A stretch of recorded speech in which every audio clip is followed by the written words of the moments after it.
Vader, waar ons net nou van bedien, dat ek Here dat U woord net ons harte vol van sonde. Ek dat terwyl ons van U bedien, dat U ons sal bedien, terwyl hy met ons gesels. En ons dank U daarvoor vanoggend in Jesus naam. Amen. Dank U baie.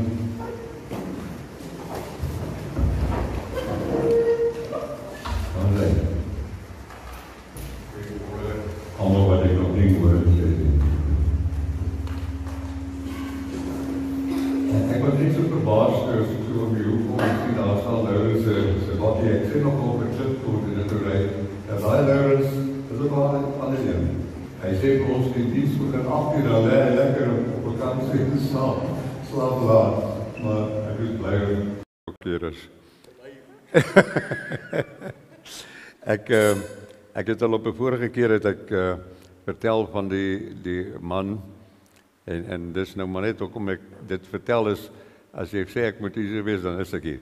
Hy het in die oggende elke oggend Sondagoggend met sy motorfiets tot daar in sy skootertjie gestrek tot daar aan die ingangsportaal.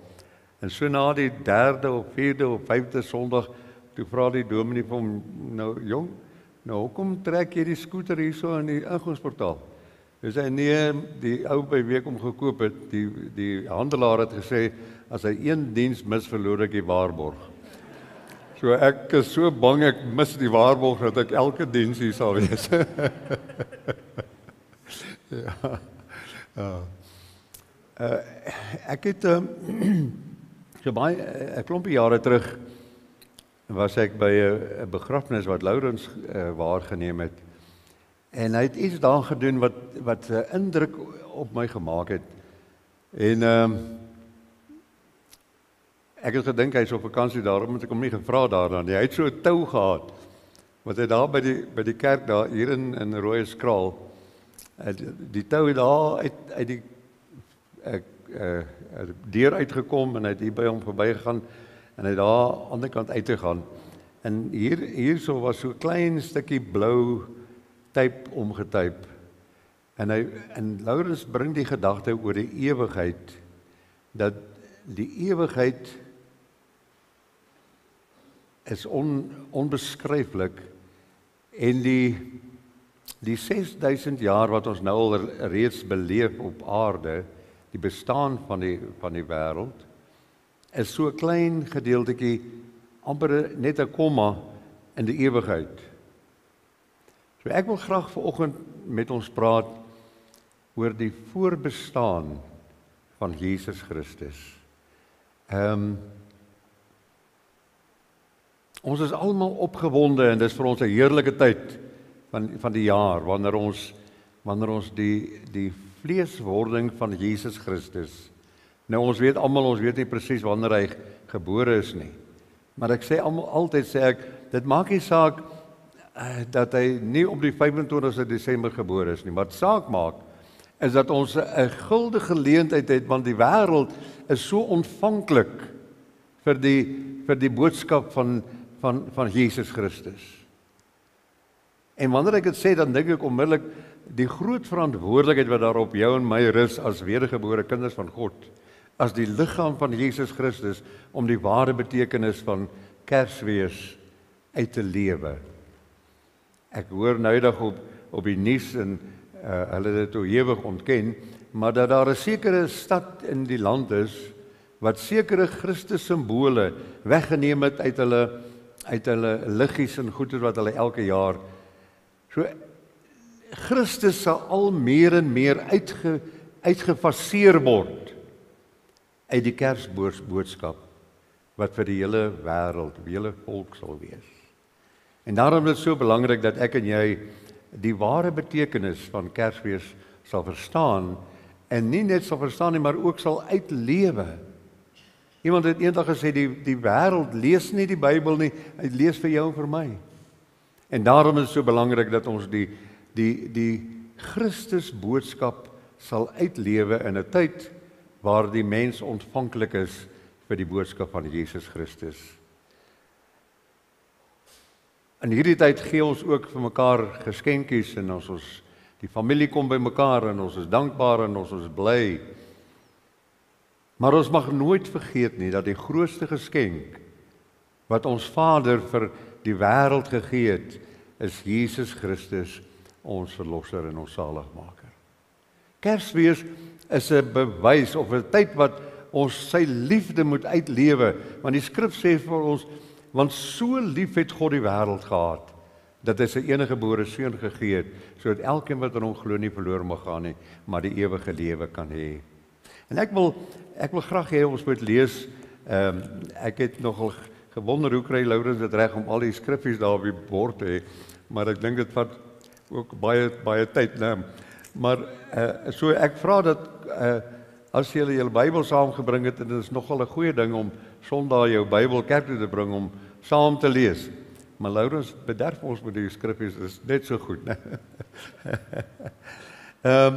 Ons lees in Lukas die 2de hoofstuk. Daar is so baie gedeeltes in die woord wat ons kan gebruik in hierdie tyd om ons te herinner wat is die betekenis, waaroor gaan Kersfees. En ek wil graag hê, ek gaan baie skriffies quoteer vanoggend, want ek wil hê dat die woord van God tot jou en my sal spreek. Lukas die 2de hoofstuk vanaf vers 8 tot vers 14 sê, en daar was herders in dieselfde landstreek wat in die oop veld gebly en in die nag oor hulle skape wag gehou het. En met een staan daar 'n engel van die Here by hulle, en die heerlikheid van die Here het rondom hulle geskyn, en groot vrees het hulle oorweldig. En die engel sê vir hulle, moenie vrees nie, want kyk, ek bring julle 'n goeie tyding van groot blydskap, wat vir die hele volk sal wees, dat daar vir julle vandag in die stad van Dawid gebore is, die saligmaker, wat Christus die Here is. En dit is vir julle die teken, julle sal 'n kindjie vind wat in doeke toegedraai is en wat in 'n krib lê. En skielik was daar saam met die engel 'n menigte van die hemelse leerskare wat God prys en sê, ere aan God in die hoogste hemele en vrede op aarde en die mense 'n welbehae. Nou, die vleeswording van Jesus Christus is 'n waarheid wat net so moeilik is om te verduidelik en te verstaan soos die drie eenheid van God. Want ons menslike verstand kan nie begryp dat God wat van ewigheid tot ewigheid bestaan, hoe hy mens geword het en onder ons kom woon. Maar net so, net omdat ons dit nie lekker kan verstaan of goed kan verduidelik nie, is dit nie die waarheid nie. Want net soos die drie eenheid van God die waarheid is, en ons dit in die skrif kan lees en kan verklaar, is die vleeswording van Jesus Christus ook 'n waarheid. En vir jou en vir my, die mens, 'n belangrike waarheid wat ons moet glo.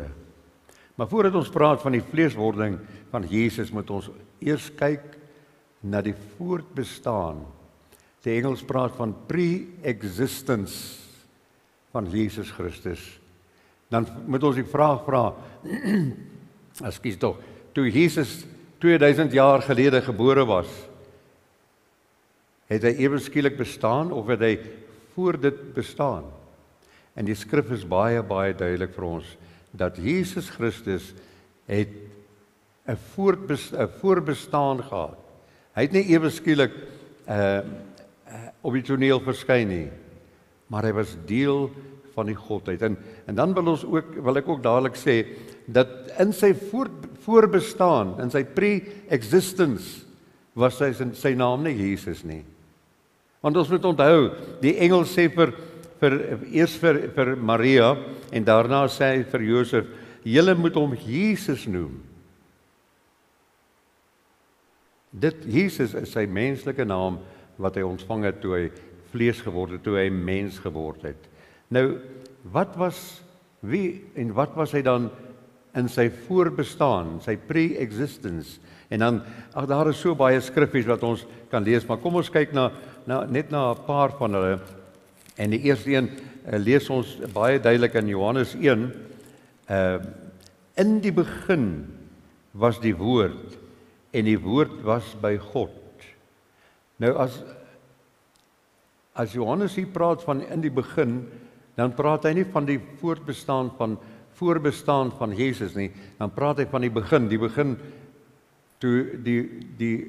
toe God gesê het, laat daar lig wees, en daar was lig. Maar wat luister wat sê hy hier, hy was in die begin by God, en dan die woord wat ek graag wil by uitkom, alle dinge het deur hom ontstaan, en sonder hom het nie een ding ontstaan wat ontstaan het nie. Met ander woorde, toe die dinge ontstaan het, was Jesus al klaar daar. So ons moet besef, dat hierdie Jesus wat ons aanbid, wat mens geword het, wat ons verlosser en saligmaker geword het 'n bestaan, 'n voorbestaan gehad, van ewigheid tot ewigheid. En wat so interessant is, en ongelukkig ontbreek die tyd om daarby uit te kom, dat sy voortbestaan in die ewigheid hierna, is nie dieselfde as sy voortbestaan voordat hy mens geword het nie. Want omdat Jesus in sy vleeswording 'n menslike liggaam ontvang het, bewoon het, en hy gesterwe het, en opgestaan het, en verskyn het aan sy disippels en aan baie mense, het hulle hom gesien in die vorm, in die menslike vorm, Jesus Christus, met merke in sy hande, en 'n gat in sy sy, en spykersmerke aan sy voete. Want ons sal net nou by die skrifgie kom, wat sê, ons het 'n mens, 'n voorspraak by die Vader, die mens Jesus Christus.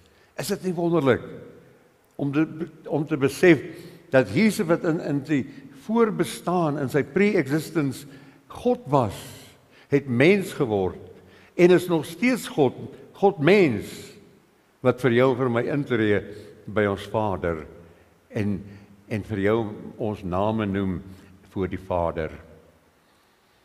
So alle dinge het deur hom ontstaan, en niks het ontstaan, wat nie deur hom ontstaan het nie.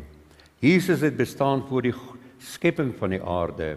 En dan lees ons in Johannes 17 vers 5, en ek het nou hier, soos die Engelsman sê, gekroek, want ek het dit hier neergeskryf, so ek gaan dit nie opsoek nie, soek dit gerus op, as jy jou Bybel jou het. In Johannes 17 vers 5, en nou, Vader, verheerlik my by u self met die heerlikheid wat ek by u gehad het, voordat die wêreld was. Kan u hoor, kan ons besef die voortbestaan van Jesus Christus. En dan Kolossense 1 vers 17. En ek sien dit is hy is baie vinnig daar agter. Kolossense 1 vers 17. En hy is voor alle dinge, en in hom hou alle dinge stand. Hy is voor alle dinge, en in hom hou alle dinge stand. Nou, Filippense 2 vers 6, kom ons blaai daarin, Filippense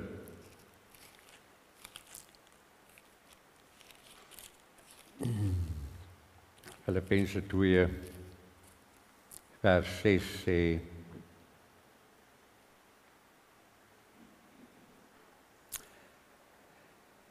hy wat in die gestalte van God was, het dit geen roof geag om aan God gelyk te wees nie, maar hy het homself ontledig deur die gestalte van 'n diensknegt aan te neem en aan die mense gelyk geword. En in die gedaante gevind as 'n mens, het hy homself verneder deur gehoorsaam te word tot die dood, ja, die dood van die kruis.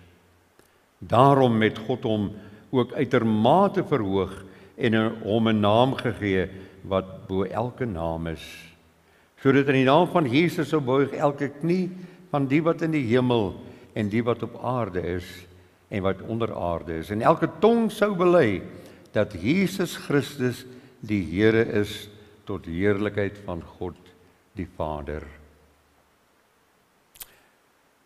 Ons staan nou 'n oombliekie net stil by die vleeswording van Jesus Christus. En ons lees in Jesaja 9 vers 5. Jesaja 9 vers 5. Want 'n kind is vir ons gebore, 'n seun is vir ons gegee, en die heerskappy is op sy skouer, en hy word genoem wonderbaar, raadsman, sterke God, ewige Vader, vredevors. Jesus het 'n voorbestaan, 'n pre-existence gehad, maar in die liefde en in die genade van God het sy seun Jesus Christus mens geword, vlees geword, vlees aangeneem. Ons lees in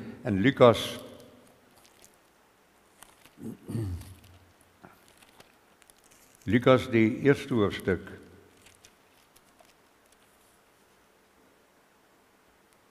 Lees ons word die vleeswording van melding gemaak, vers 26, Lukas 1 vers 26. En in die 6de maand is die engel Gabriël deur God gestuur na 'n stad in Galilea met die naam van Nasaret. En 'n maagd wat verloof was aan 'n man met die naam van Josef uit die huis van Dawid, en die naam van die maagd was Maria.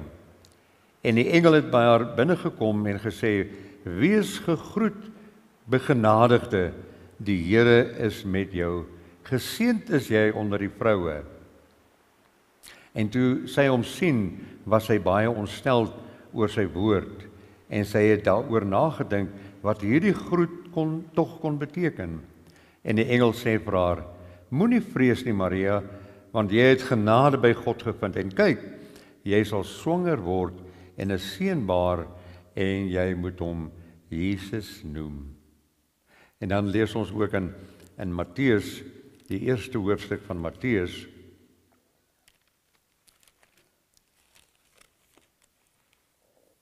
Matteus 1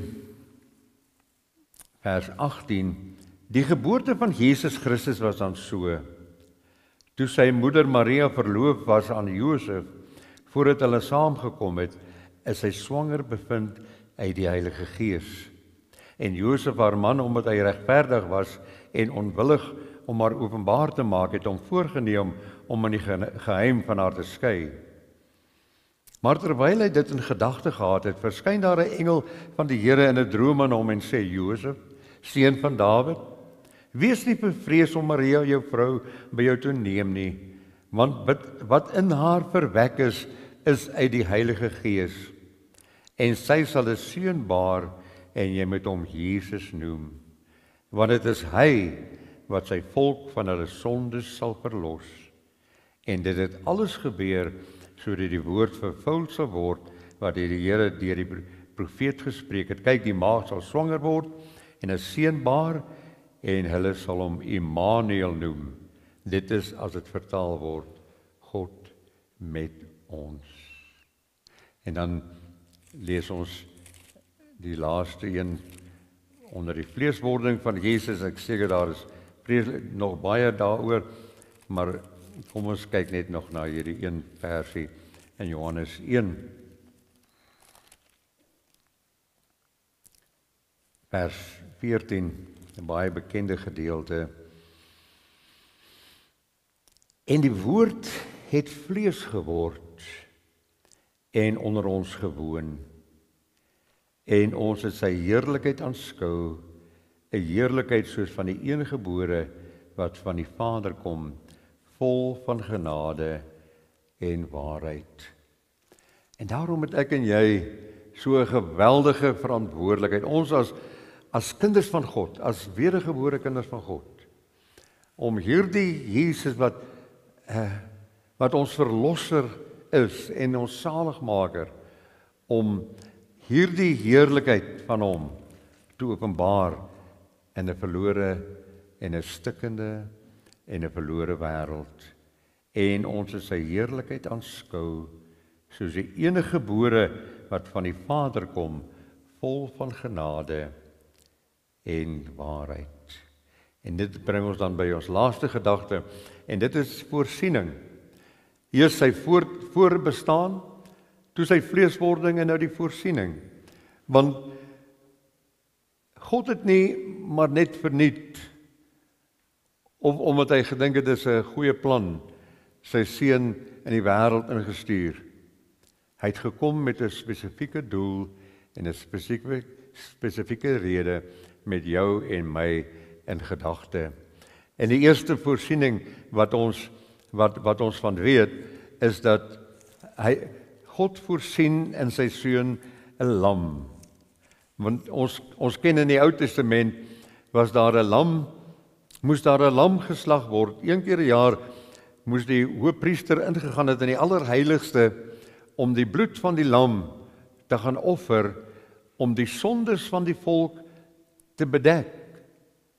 Nie weg te neem nie, te bedek. En elke jaar moes hierdie proses herhaal word en herhaal word.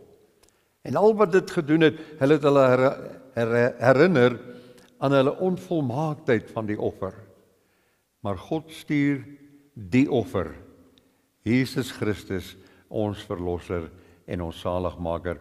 En ons lees in Johannes 1 vers 29. Die volgende dag sien Johannes Jesus na hom toe kom en hy sê, daar is die lam van God wat die sonde van die wêreld wegneem. En die raadsbesluit van God en die vleeswording van sy seun Jesus Christus voorsien hy vir jou en vir my, vir die verlore gaande wêreld, 'n lam. Om 'n prys te betaal vir 'n sonde of vir 'n oortredinge wat hy nie gehad het nie, want hy is terwille van ons oortredinge is hy verbrysel. Terwille van ons ongeregtigheid is hy verbrysel. En die straf wat vir ons die vrede aanbring, was op hom en deur sy wonde het daar vir ons genesing gekom. En dan bring dit ons by die tweede voorsiening.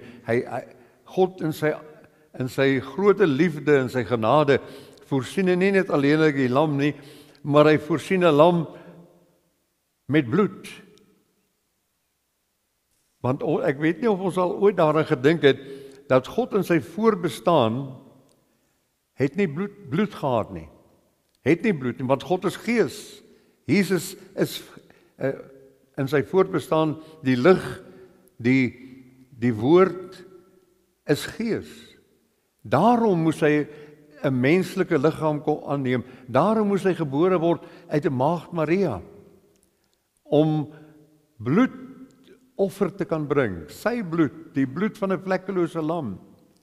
En ek was verstom toe ek dit ek weet nie of ek maar so dom is dat ek dit nou eers agterkom nie, maar ek was verstom toe ek ervaar of ontdek dat Jesus moes mens geword het om bloed te kan hê om wat moes gevloei het vir jou en vir my sonde. En wat so wonderlik is vir my is dat daardie bloed van die lam van God nie net alleenlik ons sondes bedek nie, maar ons sondes wegneem. Hy was ons skoon, witter dan sneeu, het hy vir jou en vir my gemaak. Hy sê hy dink ons sondes bestaan nie meer nie, hy dink nie meer daaroor nie, want dit is weggewas deur die kosbare bloed van die lam.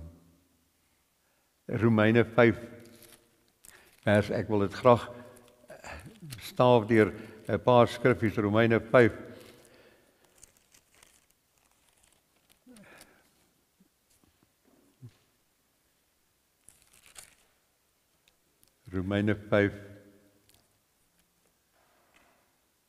vers 9. Veel meer dan sal ons nou dat ons geregverdig is in sy bloed, deur hom gered word van die toorn. Daar moes bloed gewees het. 1 Korintiërs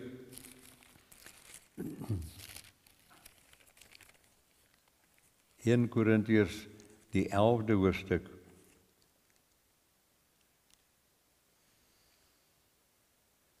En ons ken hierdie gedeelte baie goed. Ons praat elke nagmaal daarvan, net so ook die beker na die ete met die woorde: hierdie beker is die Nuwe Testament in my bloed. Doen dit so dikwels as julle daaruit drink tot my gedagtenis. En dan die verdere voorsiening, nie net alleenlik die lam, die bloed, maar hy voorsien ook vir jou en vir my vergifnis van ons sondes in Efesiërs 1 vers 7.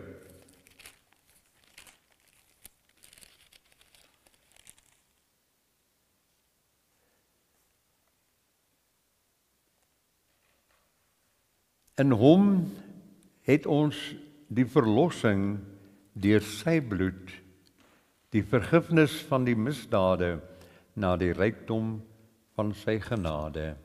Hy skenk vir ons vergifnis en hy gee vir ons versoening in die kosbare bloed van die lam.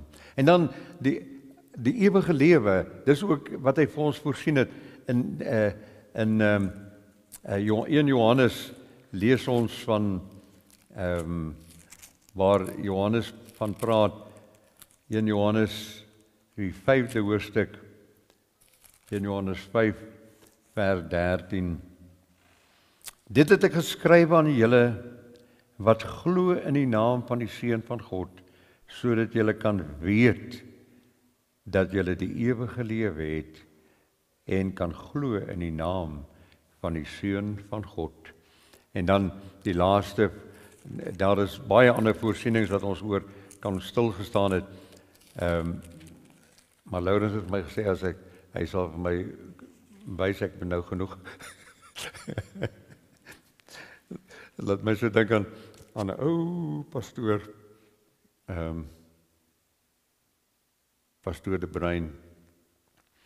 Sy vrou het altyd daar voorgestaan, gesit, en dan as hy te lank preek, dan wys hy vir hom, dan sê hy, ek sal preek tot my vrou uitkniel op 'n bekering. So, verdra my asseblief. Dit is so wonderlik om die woord van die Here te bring. Die ewige, waar is nou? Ewige lewe het ons gesien by 1 Johannes, dat hier, vers 13, dit is geskryf aan julle wat glo in die naam van die Seun van God, sodat julle kan weet dat julle die ewige lewe het. En dan die laaste een, die voorspraak. 1 Timoteus 2. 1 Timoteus die 2de hoofstuk, vers 4. Want dit is 1, 2, 4. Want dit is goed en aangenaam voor God ons verlosser, wat wil hê dat alle mense gered moet word en tot kennis van die waarheid kom. Want daar is een God, een middelaar tussen God en die mens Christus Jesus, wat homself gegee het as losprys vir almal, as die getuienis op die regte tyd. So, hier sien ons, hy voorsien 'n lam, hy voorsien, God voorsien die bloed, vergifnis, versoening, ewige lewe, en hy voorsien vir jou en vir my 'n voorspraak, en 'n gedeelte wat ons so baie goed ken, dat ons kan met groot vrymoedigheid die genadetroon van God nader, in die kosbare naam van Jesus Christus, want ons het 'n voorspraak by die Vader. En dan wil ek afsluit met die gedagte dat die engel roep uit, Immanuel, as dit vertaal word, God met ons. Ons mag nooit vergeet dat in hierdie tyd en in die jare, die tyd wat voorlê, mag ons nooit vergeet, en moet ons dit ook uitlewe en vir ander vertel, dat God is met ons. Baie kere, as ons sien die dinge wat rondom ons gebeur en ons luister na die afgryslike dinge wat in die wêreld gebeur, en sommer ook hier in ons eie land, dan is mens so geneig om moedeloos en depressief en benoud te raak. Maar in al hierdie dinge wat ons vanoggend na geluister het, in die voorsiening van God, en die vleeswording van Jesus Christus, moet ons altyd onthou dat Immanuel, dit is die boodskap wat die engele gebring het, Immanuel, God met ons. En dan lees ons in Romeine 8 vers 31, wat sê, want wat sal ek van hierdie dinge sê, as God vir ons is? Dit is die twee gedagtes wat ek by ons wil laat, aan die einde. God met ons, en God vir ons. Ons het nie nodig om angstig rond te kyk nie, want hierdie Kersboodskap, die Kerstyd wat vir jou en my herinner aan die liefde en die genade van God, bevestig en kom herinner vir jou en vir my aan hierdie twee waarhede, God met ons en God is vir ons. En wat vir my so wonderlik en alles mooi afsluit, is dat hierdie hele proses en die handelinge van God met die mens was deur die profete vooruit vertel. En as ons sien hoe dit uitgespeel het in die tyd met die geboorte en daarna al die wonderwerke wat Jesus gedoen het, sy kruisiging, sy opstanding en sy opvaarding, sy hemelvaart, bring die gedagte by my dat God kom sy beloftes na. En hy beloof vir jou en vir my, ek sal jou nooit verlaat en jou nooit begewe nie.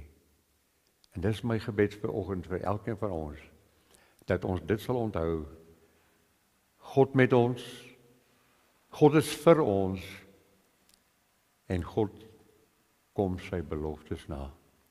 My gebed is dat ons hierdie kort boodskap ter harte sal neem en dat ons dit sal gaan uitlewe en gaan deel en gaan vertel vir ander, wat ook bemoediging en die bevestiging nodig het dat Jesus Christus is met ons. God is met ons en hy is vir ons. Amen. Kom ons sluit net ons oë. Vader, ek voel so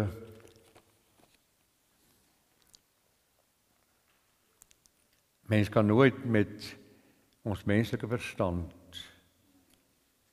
en ons menslike vermoëns en ons woordeskat, die grootsheid en die wonder van die voortbestaan en van die vleeswording en van die voorsiening, van die liefde en die genade en wie en wat u is, beskryf of begryp of verklaar nie. Maar dankie Heilige Gees dat u daar is om die woord vir ons oop te breek en ons gedagtes te vul met dankbaarheid en verwondering oor u grootsheid. Ons wil net vanoggend uitroep aan die koning van die eeue, die onverderflike, aansienlike, alwetende God. Kom toe die lof, die eer en die heerlikheid van ons harte. Dankie vir wie u is. Dankie wie u ons gemaak het en dat ons die voorreg het om uit te lewe kind van God. Ek loof en ek prys die heilige naam. Amen.